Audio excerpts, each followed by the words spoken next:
He's 63 years old. He's less than 2 years to his retirement. He said, I'm slowly moving into higher dividend stocks and need to reduce in industries. How do you decide if IN 42 is a good one to sell? Earnings per share, yield, or is there just something else to compare to the others I have in the same sector? Or is it just to look at the yield? Thanks for all you do. What do you think, Shanna? This is specific to someone who is going into the retirement years.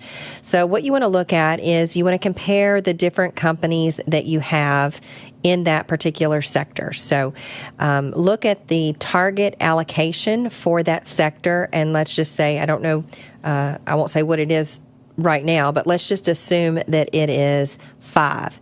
So you want to have a minimum of 5 stocks in that particular category if that total allocation is 5%, because you don't really want to get diluted by owning less than 1% of your portfolio in that particular company. And you want to have at least 3 stocks there if the total allocation for that sector is 5%. So you want to have somewhere between 3 and 5 stocks. Now, if you have 5 stocks, you could take some, as long as none of them have been sent out as sell alerts, you could trim some off of all of those 5 stocks and keep those.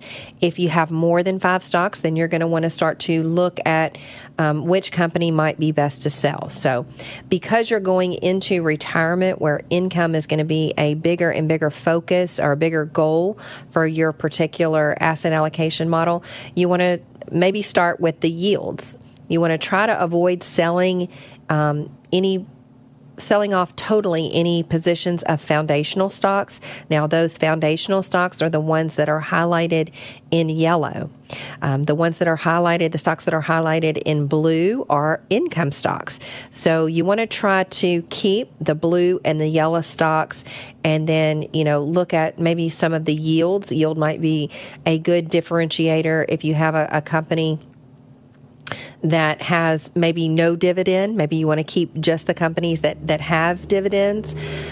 You also want to look at the size of the company because it's not always the case, but size is a good indicator of the volatility that you might experience in an individual stock. So if you have some that are micro caps or small caps, I'm not saying that you necessarily need to get rid of them just because of their size, but if you're trying to decide between, let's say, a micro cap and a mid cap or large cap, it might be better to keep the larger company.